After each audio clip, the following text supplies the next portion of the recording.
Hello বন্ধুরা, welcome back to my channel. অনেকদিন পরে একটা ভিডিও করছি। তো আজকে আমি একটা রান্না করছি, তো ভাবি তোমাদের সাথে শেয়ার করি। চলো দেখি কি রান্না করছি। তো আমি বানাচ্ছি এখানে দেখো লাউ শাকের চচ্চড়ি। লাউ শাকের চচ্চড়ি বানাচ্ছি। তো এখানে লাউ শাকটা ধুয়ে রেখেছি আর বড়িটা আমি ভেজে রেখেছি। আর এখানে বেগুনটাও একটু ভেজে আমি তুলে রেখে দেবো। এই ধরনের খাবারগুলো দিয়ে খুব ভালো খাই আমরা। শাক শাক খেতে খুবই পছন্দ করি। তো ভাবলাম তোমাদের সাথে এটা শেয়ার করি। তো বেগুনটা ভেজে তুলে রাখবো। তো দেখো বেগুন ভেজেও তুলে রেখেছি। এবার কড়াইতে আমি তেজপাতা, পাঁচফোড়ন আর শুকনো লঙ্কা দিয়েছি, দিয়ে ফোড়ন দিয়েছি আর দিয়ে আলুটা আগে একটু ভেজে নেব। আলুটা ভাজবো আর পটল দেবো। তো পটলটাও আমি দিয়ে দিচ্ছি। তো দেখো পটলটাও আমি দিয়ে দিলাম। আমি খুব ভালো করে এটা একটু ভেজে নেব। এটা একটু ভাজা ভাজা হোক, দেন এতে আমি এক এক করে মশলাগুলো অ্যাড করবো। অনেকদিন ভিডিও করা হয় না। আর একটা যেটা সমস্যা হয়েছে সেটা হয়েছে, তোমরা অনেকেই জানো আমার একটা ইউটিউব চ্যানেল ছিলই বলছি। কারণটা হচ্ছে কি, আমার মেয়ে আমার যে আগের ফোনটা ছিল ওটা পুরো ফেলে দিয়েছে। তো তার ফলে আমার ফোনটা ভেঙে গেছে। আর এটা আমার একটা নতুন ফোন। আর আমি আগের অ্যাকাউন্টটা কী করে উদ্ধার করবো সেটা আমি জানি না। তো তার জন্য আমাকে আর একটা মনে হচ্ছে ইউটিউব চ্যানেল খুলতে হবে। তো আজকে ভাবলাম দুটো রেসিপি করছি। একটা হচ্ছে লাউ শাকের চচ্চড়ি আর একটা হচ্ছে রুই পোস্ত করবো। তো ভাবলাম রেসিপিগুলো তোমাদের সাথে শেয়ার করি। ফেসবুকে তো দেবো, আর ভিডিওগুলো করা থাক। যদি পুরোনোটা নতুনভাবে খুলতে পারি বা আবার যদি নতুন অ্যাকাউন্ট খুলি তাহলে সেখানেও ভিডিওগুলো দেওয়া যাবে। তো তাই জন্যই এটা করছি।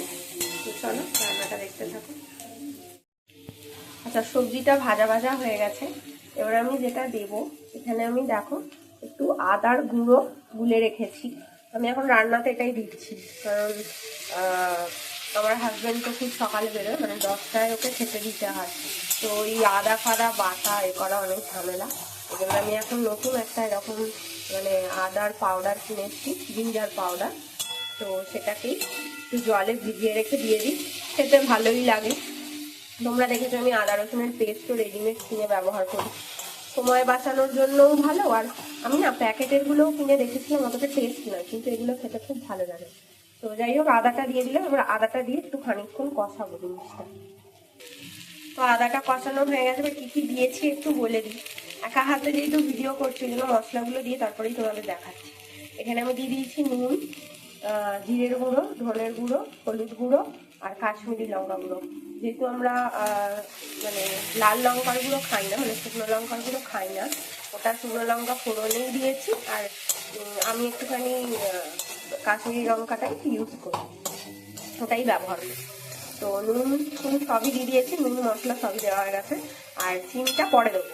তো এই মশলাটা একটু কষিয়ে নেবো, নিয়ে শাকটা এতে দিয়ে দেবো। দেখো শাকটাও এখানে দিয়ে দিয়েছি। শাকটা দিয়ে এই যে সবজি আর মশলাটা ছিল, বড্ড হাওয়া দিচ্ছে, যে সবজি আর মশলাটা ছিল সেটাও আমি খুব ভালোভাবে মিক্স করে নেবো। আর মিক্স করার পর দেন যে বেগুনটা আর বড়িটা ভেজে রেখেছিলাম ওটা দিয়ে দেবো। তো আগে খুব ভালোভাবে এটা আমি মিশিয়ে নিচ্ছি। তো দেখো শাকটাও দিয়ে দিয়েছি, দিয়ে কষিয়েও ফেলেছি। আর এতে ভাজা বড়িগুলো আর বেগুনগুলো আমি দিয়ে দিয়েছি, দিয়ে একটু জল দিয়েছি। শাকটা প্রথমে যখন দিলাম মনে হলো অনেকটা, তারপর এটা তো জল বেরিয়ে কমে গেছে। তো তারপর এটা চাপা দিয়ে খানিকক্ষণের জন্য 15 মিনিটের জন্য রেখে দেবো। তো তারপর তোমাদেরকে দেখাচ্ছি। আর এখানে ভাত হচ্ছে। তো আজকে প্রথমেই বললাম অনেকদিন আমি ভিডিও করতে পারিনি, এই কারণটাও তোমাদেরকে আমি বলেছি। তো আজকে ইচ্ছা হলো ভিডিও করছি। আজকে আমি অনেকগুলো রান্না করব। আজকে আমি করব হচ্ছে মুসুর ডাল। মুসুর ডালটা আমি একটু অন্যরকম করছি, অন্যরকম কিছুই না, মুসুর ডাল মুগের ডাল মিলিয়ে একটা ডাল করব। আর আলু কুঁদরি ভাজা করব। আর লাউ শাকের তো চচ্চড়িটা, আর রুই পোস্ত করব। তো এই রান্নাগুলো আমি করব। তার মধ্যে শাকের চচ্চড়িটা আর রুই পোস্তটাও কীরকম করে বানাচ্ছি সেটাও তোমাদেরকে দেখাবো। আর লাস্টে আমি কী কী খাবার বানালাম সেটাও তোমাদের সাথে কিন্তু আমি শেয়ার করব। আর আমি এখানে ভিডিও করছি আর আমার মেয়ে আমাকে দেখছে, ভাবছে মা কী করছে। তুমি টাটা করে দাও, এটা হাম্পা দিয়ে দাও, এবার টাটা বলে দাও, টাটা বলে দাও। ওকে নিয়েই আমার সারাদিন কেটে যায় এর মধ্যেই। তো আমি ভিডিও করছি, ও দাঁড়িয়ে দেখছো, তো বুঝতে পারছে না কি হচ্ছে ব্যাপারটা। তো চলো রান্নাগুলো তোমাদেরকে দেখাই। তো শাকটা তো বসিয়ে দিয়েছি, এবার রুই পোস্ত রেসিপিটাও দেখাবো, আর শাকটা কিরকম হলো লাস্টে দেখাবো তোমাদেরকে, ঠিক আছে?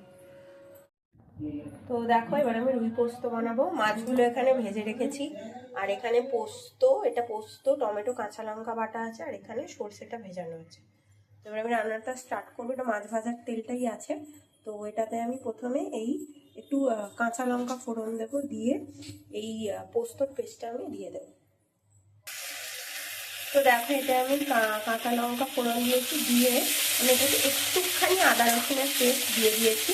এটা দিয়ে আমি একটুখানি ভেজে নেব, সামান্য একটু নাড়িয়ে নেবো, বেশ কাঁচা গন্ধটা চলে যাওয়ার পদ্ধতিতে। দিয়ে এবার আমি যেটা করবো,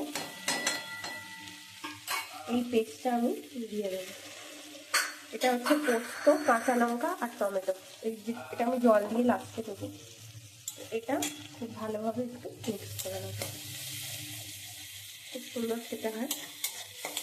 তো এটা একটু কষুক, এটা যতক্ষণ না টমেটোর কাঁচা গন্ধটা যাবে ততক্ষণ পর্যন্ত একটু কষাতে হবে। দেখো এটা ভাজা ভাজা হয়ে গেছে, খুব সুন্দর একটা পোস্ত গন্ধ কিন্তু বেরিয়ে গেছে। এবার আমি যেটা করবো, এই যে সর্ষে, এতে একটু হলুদ আর নুন দেওয়া আছে, এইটা আমি ভিজিয়ে রেখেছিলাম বেশ খানিকক্ষণ।